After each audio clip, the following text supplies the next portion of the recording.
2020 राज्यसेवा मुख्य परीक्षा 2020 GS2चा पेपर. प्रश्न क्रमांक 1. खालीलपैकी कोणती विधाने चुकीची आहेत? भारताच्या राष्ट्रपतीच्या विशिष्ट विवेकाधीन अधिकार क्षेत्राचा स्पष्टपणे उल्लेख नाही, जसा राज्यपालाच्या विशिष्ट विवेकाधीन अधिकार क्षेत्राचा. आता हे स्टेटमेंट बरोबर आहे. आयोगाने हा प्रश्न बराच वेळा, हे स्टेटमेंट जे आहे बराच वेळा विचारलेलं आहे, घुमून फिरून. सो लक्षात ठेवा.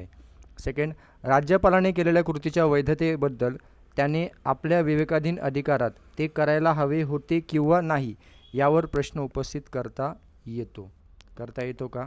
कशाबद्दल विवेकाधीन अधिकारात त्यांनी ते करायला पाहिजे होतं का नाही, असा काही प्रश्न उपस्थित करता येतो का? तर नाही करता येतो. Okay, so second statement wrong. Third, 42व्या घटना दुरुस्तीनंतर मंत्रिमंडळाचा सल्ला राष्ट्रपतीवर बंधनकारक करण्यात आला आहे, पण राज्यपालाबाबत अशी तरतूद नाही. सो स्टेटमेंट बरोबर आहे.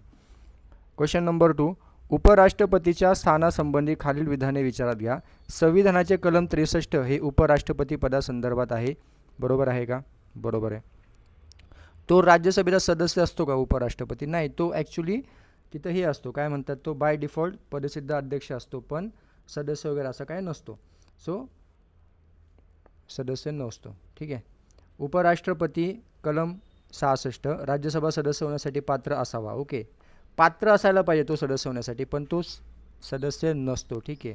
तुम्हाला जर उपराष्ट्रपतीची निवडणूक लढायची तर तुम्हाला ही पात्रता पाहिजे, किंवा तुम्हीचं किमान वय 35 पाहिजे वगैरे, भारताचा नागरिक, लाभाचं पद धारण केलेलं नसावं, पण तुम्ही सदस्य नसता, एवढं लक्षात ठेवा. तुम्ही राज्यसभेला सदस्य होण्यासाठी पात्रता पाहिजे, पण तुम्ही सदस्य नाही बनत. ओके, पदसिद्ध तुम्ही त्याचे अध्यक्ष असता. राज्यसभेचा अध्यक्ष म्हणून वेतन दिले जाते. ऑब्व्हियसली बरोबर आहे, पदसिद्ध अध्यक्ष असतो तो राज्यसभेचा. डी, त्यास महाभियोगाद्वारे पदावरून दूर केले जाऊ शकते. आता बघा याचा काय विषय, कलम 67 काय सांगतं, उपराष्ट्रपती पदाचा कार्यकाळ 5 वर्षाचा असतो. त्यांनी शपथ घेतलेल्या तारखेपासून हा कार्यकाळ सुरू होतो. मात्र त्यापूर्वी तो आपल्या पदाचा राजीनामा राष्ट्रपतीकडे सादर करू शकतात. तसेच कार्यकाळ संपण्यापूर्वी त्यांना पदावरून दूरही केले जाऊ शकते. त्यासाठीचा प्रस्ताव राज्यसभेत प्रभावी मताने आणि लोकसभेत साध्या बहुमताने पारित करावा लागतो. महत्त्वाचं म्हणजे हा ठराव केवळ राज्यसभेतच मांडला जाऊ शकतो, कारण तो राज्यसभेचा पदसिद्ध अध्यक्ष असतो त्याच्यामुळं. तसेच त्यापूर्वी 14 दिवसांची पूर्वसूचना त्याला तुम्ही द्यायची, की बाबा आम्ही असा ठराव मांडणार आहे. तर महाभियोग वगैरे असं काय होतं का त्याचं? तर नाही होत. ठीक आहे. सो उत्तर आहे तुमचं ए आणि सी. Question number 2. लोकपाल व लोकायुक्त अधिनियम 2013च्या प्रमुख वैशिष्ट्याबाबत खालीलपैकी कोणते विधान चुकीचं आहे? लोकपालमध्ये अध्यक्ष आणि काही सदस्य असतील व त्यापैकी 50% न्यायिक सदस्य. बरोबर आहे. लोकपालमधील 30% सदस्य अनुसूचित जाती जमाती, इतर मागासवर्गीय, अल्पसंख्याक व महिला यामधील असतील. बरोबर आहे, 50%. थर्ड, लोकपाल अध्यक्ष आणि सदस्यांचा कार्यकाळ 5 वर्ष किंवा वयाची 65. आता इथं परत त्यांनी चुकवलं. काय चुकवलं आहे? तर एक फॅक्ट चुकवलेली. इथं काय पाहिजे? 70 वर्ष. 5 वर्ष बरोबर आहे, पण इथं 70 वर्ष पाहिजे. सो हे रॉंग झालं, चूक विचारलेलं आहे. पंतप्रधानांचाही लोकपालाच्या अधिकार क्षेत्रात समावेश करण्यात आलेला आहे. आधी नव्हतं, ते नंतर त्यांनी ॲड केलं होतं. प्रश्न क्रमांक 4. खालीलपैकी कोणते विधान बरोबर आहे? कलम 368 खाली राज्यघटनेत दुरुस्ती करण्यासाठी संसदेच्या दोन्ही सभागृहाच्या एकूण सभासद संख्येच्या 2/3 बहुमताची आवश्यकता असते. आता हे काय, संसदेच्या दोन्ही सभागृहांच्या एकूण सभासद संख्येच्या 2/3 बहुमताची आवश्यकता आहे का? नाही. इथं काय विषय, तर प्रत्येक सभागृहातील एकूण सदस्यांच्या 50% बहुमत पाहिजे. तुमच्या तुमच्या सभागृहामध्ये किती पण लोक असू दे. ओके, पण त्याची जी मूळ स्ट्रेंथ आहे त्याच्या 50% बहुमत पाहिजे. आणि मग सभागृहामध्ये उपस्थित असलेल्या आणि मतदान करणाऱ्यांपैकी मग 2/3 पाहिजे. इथं जे म्हटलेत की बाबा एकूण सभासद संख्येच्या 2/3, तसं नाही आहे. तर काय, जेवढे हजर असतील आणि मतदान करतील त्याच्या 2/3 पाहिजे आपल्याला. 368च्या अंडर जर तुम्हाला घटना दुरुस्ती करायची असेल तर. आणि ही पण एक महत्त्वाची फॅक्ट आहे की बाबा 50% बहुमत पाहिजे. म्हणजे टोटल जी स्ट्रेंथ आहे, इथं जे म्हणत आहेत की एकूण सभासद संख्येच्या याचे 50% बहुमत पाहिजे मिनिमम. आणि अजून एक कंडिशन आहे की बाबा जेवढे हजर आणि वोटिंग करतील त्यांच्यापैकी 2/3 पाहिजे. सो उत्तर हे तुमचं पहिलं रॉंग झालं. सेकंड, कोणत्याही व्यक्तीस विभागीय खटल्यासह एकाच गुन्ह्यासाठी एकापेक्षा अधिक वेळा आरोपी केले जाणार नाही. एकापेक्षा अधिक वेळा शिक्षा दिली जाणार नाही. सो हे सुद्धा तुमचं रॉंग आहे. विभागीय खटले वगळत आहे ॲक्च्युली इथं, त्याच्यामुळे हे रॉंग झालं. थर्ड, भारताच्या मंत्रिपरिषदेतील पंतप्रधानाव्यतिरिक्त एकूण मंत्र्यांची संख्या लोकसभेतील एकूण सभासदांच्या 15% आता इथं काय केलं, पंतप्रधानाव्यतिरिक्त ॲक्च्युली हे पी एमला धरून आहेत तुमचे 15%, जे की 91व्या घटनादुरुस्तीने ही तरतूद आली होती 2003ची 91वी घटनादुरुस्ती. सो पी एमला धरून 15% आहेत, लक्षात ठेवा हे. त्याच्यामुळे हे पण रॉंग झालं. बरोबर विचारले, वरीलपैकी नाही उत्तर आहे. 5वं, केंद्रीय सेवेसंबंधातील अतिरिक्त कार्य संघ लोकसेवा आयोगाकडे डॅशद्वारे सुपूर्द केले जाऊ शकतात. The additional functions relating to the services of the union can be conferred on UPSC by the कोण करू शकतं, तर पार्लमेंट करू शकते. कलम 321 मध्ये स्पेसिफिक सांगितलेलं आहे क्लिअर किंवा असं कोण करू शकते, तर संसदच करू शकते. 6वं, खालील विधाने विचारात घ्या. संसदेच्या दोन्ही गृहातील नामनिर्देशित सदस्यांना राष्ट्रपती पदाच्या निवडणुकीत मतदानाचा अधिकार नसला तरी त्यांना उपराष्ट्रपतीच्या निवडणुकीत मतदानाचा अधिकार आहे. बरोबर आहे. लोकसभेतील नामनिर्देशित सदस्यांना राष्ट्रपती पदाच्या निवडणुकीत मतदानाचा अधिकार नसला तरी त्यांना राष्ट्रपती विरुद्धच्या महाभियोगाच्या ठरावामध्ये मतदानाचा अधिकार आहे. म्हणजे किती हे बघा ना, म्हणजे कसलं खतरनाक गोष्ट आहे की बाबा त्या लोकांना राष्ट्रपती नॉमिनेट करतो, ओके, आणि तेच लोक त्याला महाभियोगाचे मतदान करू शकतात. ठीक आहे, म्हणजे त्याला वाचू पण शकतात, ते पण करू शकतात की बाबा त्यांना दिले बाबा तिथं पात्रता. सो दोन्ही स्टेटमेंट बरोबर आहेत. 7वं, भारतात माहितीचा अधिकार आवश्यक आहे कारण त्यामुळे प्रशासन आणि जनतेमधील दुरावा कमी होतो. बरोबर. त्यामुळे प्रशासन अधिक नवकल्पना अंगीकारते. हे रॉंग आहे. त्यामुळे प्रशासन लोकप्रतिनिधी, आता हा सी ऑप्शन तर तुम्ही एकदम कॉमन सेन्सवर उडवला पाहिजे, किंवा प्रशासन लोकप्रतिनिधींना अधिक. आता लोकप्रतिनिधी कोण असतात, तर तुमचे पॉलिटिशियन आणि ॲडमिनिस्ट्रेशन, ह्या दोघांसाठी नाही येते. कायसाठी आहे, तर तुमचं जे आपण आहेत जनता तुमची प्रशासनाकडून माहिती मागवते, किंवा काय झालं सांगा, असं तसं, हा रोड तुम्ही बनवतायत सांगा किती खर्च आला, कोण बनवते रोड, व्हॉट जे काय असेल ते. सो प्रशासन पाहिजे, प्रशासन आणि जनता. सो ए बरोबर झालं आणि तुम्ही सी रॉंग केलं. ए बरोबर सी रॉंग. ओके, हे दोन उडले आणि हा पण उडला की बाबा त्यामुळे प्रशासन अधिक नवकल्पना अंगीकारते, हा पण येत नाही. सो तुमच्याकडे ऑप्शन काय आहेत बघा, आता ABE आणि ADE. आता इथं ABE घ्यायचा का DE, आता D बघा. त्यामुळे प्रशासन जनतेच्या गरजेपोटी अधिक प्रतिक्रियाशील बनते. म्हणजे परत प्रशासन जनता हे दोन शब्द आले, प्रशासन जनता. A आणि D तुमचं उत्तर. कळलं. त्यामुळे लोकांना प्रशासकीय, परत लोक आणि प्रशासकीय निर्णय प्रक्रियेसंबंधी माहिती. एकदम कॉमन सेन्सवर क्वेश्चन अटेम्प्ट करण्यासारखं आहे, एकदम हातातले मार्क आहेत. पर्पज ऑफ आरटीआय काय, फर्स्ट एलिमेंट तुम्ही आधी सी उडवा, नंतर मग B आणि D मध्ये कम्पेअर करा की बा हा घेऊ का हा घेऊ. याच्यामध्ये क्लिअर दिसते इकडे जनता प्रशासन. ओके, तर त्याच्यामुळं नवकल्पना वगैरे काय नाही आहे. AD उत्तर आहे याचं. 8वं, अयोग्य कथन ओळखा. भारताच्या निवडणूक आयोगाने 2000 साली त्याचा सुवर्ण महोत्सव साजरा केला. आता बघा याने काय केलेलं आहे, इथं विषय 2001 आहे, त्याचं 2001 केलं आहे, त्याच्यामुळे रॉंग झालं. तुमची स्थापना झाली 25 जानेवारी 1950ची, तिथून पुढचे मग तुमचे झाले 50 वर्ष 2001ला. 2, त्याच्यामुळे हे रॉंग झालं. भारताचा निवडणूक आयोग ही स्थायी संवैधानिक संस्था, कॉन्स्टिट्युशनल बॉडी आहे. बरोबर आहे. भारताच्या निवडणूक आयोगाने मतदार शिक्षण आणि निवडणुकीतील सहभाग हा निवडणूक व्यवस्थापनाचा अविभाज्य भाग म्हणून 2009 मध्ये औपचारिकरित्या स्वीकारला. सुनील अरोरा हे भारताचे 23वे मुख्य निवडणूक आयुक्त होते. सो 2, 3, 4 सगळे बरोबर आहेत, पहिलं फक्त रॉंग आहे. 9, भारतीय राज्यघटनेतील संदर्भानुसार धर्मनिरपेक्ष राज्य, एकदम हातातले मार्क, काय डोकं लावण्याची गरज नाही. राज्याने कोणत्याही विशिष्ट धर्माला अग्रक्रमाने वागणूक देण्याचे टाळले आहे. The state awards preferential treatment for any particular religion. धर्मनिरपेक्ष या शब्दाचा अर्थ असा की राज्य सर्व धर्मांचे समान रक्षण करते, सर्व धर्माप्रती तटस्थता आणि निपक्षपातीपणा राखते, कोणत्याही एका धर्माला राज्यधर्म मानत नाही. या ठिकाणी भारतीय राज्यघटनेतील धर्मनिरपेक्षता हा धार्मिक भावनेचा प्रश्न नसून कायद्याचा प्रश्न आहे असे सूचित करण्यात आले. भारताचे धर्मनिरपेक्ष स्वरूप राज्यघटनेच्या कलम 25 ते 28 द्वारे सुरक्षित करण्यात आलेले आहे. 10वं, कोणती घटना दुरुस्ती मूलभूत कर्तव्य सम, एकदम हातातले मार्क. 42 आणि 86 आपली.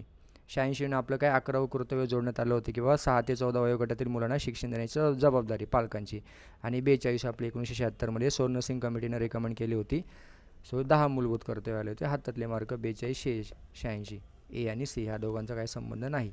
11, खालील विधाने लक्षात घ्या. कलम 12 मध्ये घटनेच्या 3ऱ्या भागात राज्याची व्याख्या करण्यात आलेली आहे. बरोबर आहे. सर्व स्थानिक प्राधिकरणे म्हणजेच नगरपालिका, पंचायत, जिल्हा मंडळे, इम्प्रूव्हमेंट ट्रस्ट, विश्वस्त इत्यादी चा राज्याच्या व्याख्या समावेश होतो, बरोबर आहे. इतर सर्व प्राधिकरणे म्हणजेच LIC, ONGC, सेल यांचाही राज्याच्या व्याख्या समावेश होतो, बरोबर आहे. सगळे बरोबर आहेत, ऑल ऑफ द अबो. ही जी केस होती, आधी आपण 12 वाचू, कलम 12.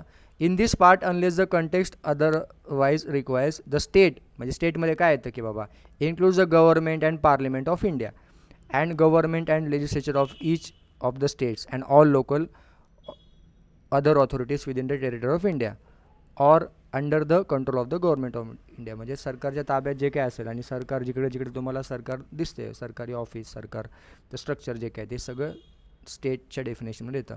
आणि मग बाकीचे जे आहेत ONGC, LIC हे कधी आलं तर एक केस होती सुखदेव वर्सेस भगतराम. ह्या केसमध्ये सुप्रीम कोर्टने सांगितलं की बाबा LIC, ONGC, IFC were held to be state as they perform very similar functions which seem to be governmental or sovereign function. आणि असं हे गव्हर्नमेंटच्याच ताब्यामध्ये असतात ह्या सगळ्या गोष्टी, PSU public sector undertaking. So ह्या पण तुमच्या स्टेटच्या अंडर येतील, ज्या प्रश्नामध्ये विचारलं ते LIC, ONGC, सेल. प्रश्न क्रमांक 12. खालीलपैकी कोणते विधान चुकीचे आहे? न्यायालयीन सक्रियता या शब्दाचा सर्वप्रथम 1947 साली आर्थर स्लेशिंजर यांनी शब्दप्रयोग केलेला आहे. सो बरोबर आहे. कार्यकारी विभागाने विधिमंडळ कृती करण्यात अपयशी ठरल्यामुळे प्रामुख्याने न्यायालयीन सक्रियतेचा उदय झाला. बरोबर आहे. तुमचं जे आहे एक्झिक्युटिव्ह आणि लेजिस्लेचर हे कमी पडले म्हणून तर हे मग सक्रिय झाले न्यायालय, बरोबर आहे. 3. न्यायालय सक्रियतेमुळे कायदेमंडळाच्या अधिकारात वाढ झाली का? असं नाही, अधिकारात वाढ नाही झाली, त्यांच्या कायदेमंडळाच्या अधिकारात हस्तक्षेप झालेला आहे, अधिकारात वाढ नाही झाली. ओके, उलट त्यांचे ते कामं करत नाही म्हणून हे सक्रिय झालेत. मग त्यांच्या कामात कायदेमंडळाच्या अधिकारात वाढ कशी होईल ना? कायदेमंडळ म्हणजे तुमचे संसद असेल किंवा राज्याच्या विधानमंडळ वगैरे असतील, तर त्यांच्या कार्यात वाढ नाही झाली. ॲक्च्युली त्यांना प्रॉब्लेम म्हणजे इकडे हस्तक्षेप झालेला आहे, त्याच्यामुळे 3 रॉंग झालं. न्यायालयीन सक्रियतेमुळे सर्वोच्च न्यायालयाच्या अधिकारात आणि प्रतिष्ठेत वाढ झाली, ऑब्व्हियसली झालेली आहे. 13. खालील विधाने विचारात घ्या. राष्ट्रीय मानवी हक्क आयोगाला न्यायालयासमोर विचाराधीन असणाऱ्या एखाद्या प्रकरणात मानवी हक्क उल्लंघनाचा प्रश्न गुंतला असल्यास त्या प्रकरणात हस्तक्षेप करण्याचा अधिकार नाही. सो आहे का बरोबर? हे रॉंग आहे. काय तर त्याला अधिकार आहे. कशासाठी आहेत ना ते मग. बी. राष्ट्रीय अल्पसंख्याक आयोग, अनुसूचित जाती आयोग आणि जमाती आयोग व राष्ट्रीय महिला आयोग यांचे अध्यक्ष राष्ट्रीय मानवी हक्क आयोगाचे परिसिद्ध सदस्य असतात. तर बरोबर आहे. तुम्हाला चुकीचं विचारले, ओनली ए. प्रश्न क्रमांक 14. यादी 1 आणि 2 यांची खाली दिलेल्या संकेतानुसार जोडी जुळून बिनचूक उत्तर निवडा. 8वे परिशिष्ट काय आहे तर राज्यघटनेने मान्यता दिलेल्या भाषा, आपल्या 22 शेड्यूल लँग्वेज. 5वे परिशिष्ट अनुसूचित क्षेत्रे आणि अनुसूचित जमातींचे प्रशासन आणि नियंत्रण. 7वे परिशिष्ट केंद्र आणि राज्यामध्ये अधिकाराचे वाटप, आपल्या लिस्ट ज्या आहेत कॉन्करंट लिस्ट, स्टेट लिस्ट आणि युनियन लिस्ट. 4थे परिशिष्ट राज्यसभेसाठी प्रत्येक राज्याने केंद्रशासित प्रदेशाला वाटप केलेल्या जागांबाबत. 15. 102व्या घटना दुरुस्ती अधिनियमाबाबत खालीलपैकी कोणते विधान चुकीचे आहे? मूळतः राष्ट्रीय मागासवर्ग आयोगाची म्हणजेच NCBCची स्थापना राष्ट्रीय मागासवर्गीय आयोग अधिनियम 1991 ने. बघा आता काय चुकवलं? इयर चुकवलं. म्हणजे किती बघा ते इयर फॅक्ट कसे चुकवतात, इथंच तुमचे मार्क आहेत. सेकंड, राष्ट्रीय मागासवर्गीय आयोग 102व्या घटना दुरुस्ती अधिनियमाद्वारे घटनात्मक दर्जा प्रदान. बरोबर आहे. 102व्या घटना दुरुस्ती अधिनियमाद्वारे राज्यघटनेत अनुच्छेद 338B आणि 342 यांचा समावेश. आता तुम्हाला जर पाठ असेल तर गुड, नाही का, की बाबा 338B का 300, नाहीतर तुम्ही हे चुकून टाकाल, चुकीचं विचारलं आहे. सो बरोबर आहे, नाहीतर हे चुकवाल परत. त्यांनी काय इयर चुकवले, म्हणजे एवढ्या भारी फॅक्ट दिल्या, बघा. इथं घटना दुरुस्ती दिली, इथं आर्टिकल दिले आणि काय चुकवलं? इथं इयर चुकवलं. 4थं, 102व्या घटना दुरुस्ती अधिनियमाद्वारे अनुच्छेद 338, 366 मध्ये बदल करण्यात आला. सो हे सगळे बरोबर आहे. 2, 3, 4 फक्त इथं इयर चुकवलं. 1993 लक्षात ठेवा, मूळतः 1993. 16. जनहित याचिकेसंदर्भात दरवर्षी प्रश्न असतोच. खालील विधाने विचारात घ्या. ती कायद्याने घालून दिलेल्या पद्धतीवर आधारित आहे. बरोबर आहे का? बरोबर आहे. ती न्यायसंस्थेला जनतेप्रती असलेली घटनात्मक कर्तव्य पार पाडण्यास भाग पाडते. न्यायसंस्थेला पाडते का ती? नाही तर कायदेमंडळाला. जनहित या याचिकेमध्ये तुमची न्यायालयीन प्रक्रिया सक्रिय होऊन मग बोलते की हे करा ते करा, मग कायदे मंडळ ते करते, ओके. सो त्याच्यामुळे कायदे मंडळ आणि कार्यकारी ह्या दोघांना पण, एक्झिक्युटिव्ह आणि लेजिस्लेटिव्ह ह्या दोघांना म्हणता, अरे बघा तुम्ही काय करता इकडं, नदी सगळी प्रदूषित झालेली आहे, तुमचं लक्ष आहे का नाही. मग हे लोक कामाला लागतात, नदी स्वच्छ करा वगैरे असं जे काय असेल, किंवा कोणता इश्यू असेल, पोल्युशनचा असेल, एन्व्हायरमेंटचा असेल, कोणाच्या फंडामेंटल राईट्सवर काय हे झालं असेल, व्हायोलेट झाले असतील. सो न्यायसंस्थेला जनतेप्रती नाही तर काय, कायदे मंडळ व कार्यकारी मंडळाला जनतेप्रती असलेली घटनात्मक कर्तव्ये पार पाडण्यास भाग पडते. सी, भारतीय राज्यघटनेने नागरिकांना दिलेल्या मूलभूत हक्कामध्ये जनहित याचिकेचे स्रोत आहेत. सो बरोबर आहे. डी, कोणत्याही भारतीय अधिनियमात अथवा कोणत्याही कायद्यात जनहित याचिकेची व्याख्या केलेली नाही. बरोबर आहे, लक्षात ठेवा. 17, राज्यघटनेच्या 300 बघा कलम 368 परत आले. ए, राष्ट्रपतीच्या पूर्व परवानगीने घटना दुरुस्ती विधेयक मंत्री किंवा संसदेचा कोणताही सभासद मांडू शकतो, पूर्व परवानगी शिवाय मांडू शकतो. सो ए रॉंग झालं. घटना दुरुस्ती विधेयकास मंजुरी देण्याबाबत संसदेच्या दोन्ही सभागृहामध्ये कोंडी निर्माण झाल्यास संयुक्त बैठक घेतात का? घटना दुरुस्ती विधेयकाच्या वेळी संयुक्त बैठकीची तरतूद अशी काही नाही आहे. सो हे पण रॉंग झालं. अनुच्छेद 368 अन्वये मंजूर झालेल्या घटना दुरुस्ती विधेयकास मान्यता देण्याचे बंधन राष्ट्रपतीवर नसते का? असते. पूर्व परवानगीशिवाय मांडलं जातं आणि परत बंधन पण त्याच्यावर असतं की बाबा गपसही कर. डी, राज्यघटनेच्या 7व्या परिशिष्टामध्ये बदल करण्यासाठी निम्म्या राज्य विधिमंडळाची ऑब्व्हियसली लागणार ना, कारण 7व्या परिशिष्टामध्ये काय आपण आत्ताच बघितलं, लिस्ट आहेत, म्हणजे सगळ्या पॉवर डिवाईड करून दिल्यात तिथं की बाबा स्टेट कशावर कायदा करू शकतं, युनियन कशावर म्हणजे सेंट्रल गव्हर्नमेंट कशावर कायदा करू शकतं, किंवा कॉन्करंट लिस्टमध्ये काय, हे सगळ्यावर जर तुम्हाला इथं काही चेंज करायचं आहे तर निम्म्या राज्य विधिमंडळाची मान्यता लागणारच आहे. 18, केंद्र आणि राज्यामधील संबंधाबाबतच्या तरतुदी भारतीय राज्यघटनेच्या डॅश डॅश भागात नोंदवल्या आहेत. तर हे 11व्या, हे बघा 11वा भाग आहे राज्यघटनेचा, त्याच्यामध्ये काय सांगितले, relation between union and the state, केंद्र आणि राज्यामधील संबंध. त्याच्यामध्ये 2 चॅप्टर आहेत की बाबा डील्स विथ लेजिस्लेटिव्ह रिलेशन कलम 245 ते 255 आणि डील्स विथ ॲडमिनिस्ट्रेटिव्ह रिलेशन प्रशासकीय संबंध 256 ते 263. 19, भारत सरकार कायदा 1935 बाबत खालीलपैकी कोणते विधान चुकीचं आहे? या कायद्यान्वये केंद्रात दुहेरी शासन व्यवस्था लागू करण्यात आली. बरोबर आहे. या कायद्यान्वये भारतामध्ये केंद्रात प्रथमच द्विगृही कायदेमंडळाची निर्मिती करण्यात. कधी केलं हे? 1935ने प्रथमच द्विगृही कायदेमंडळ नाही आलं. कशाने आले तर 1919ने पहिल्यांदा आलेलं आहे. तो हे रॉंग झालं. या कायद्यान्वये प्रांतामधील दुहेरी शासन व्यवस्था रद्द केली आणि या कायद्यान्वये 3 स्वतंत्र सूच्यांच्या माध्यमातून केंद्र आणि राज्यात अधिकारांचे विभाजन करण्यात आले. सो 1935च्या कायद्यामध्ये काय काय तर दुहेरी शासन व्यवस्था लागू झालेली आहे.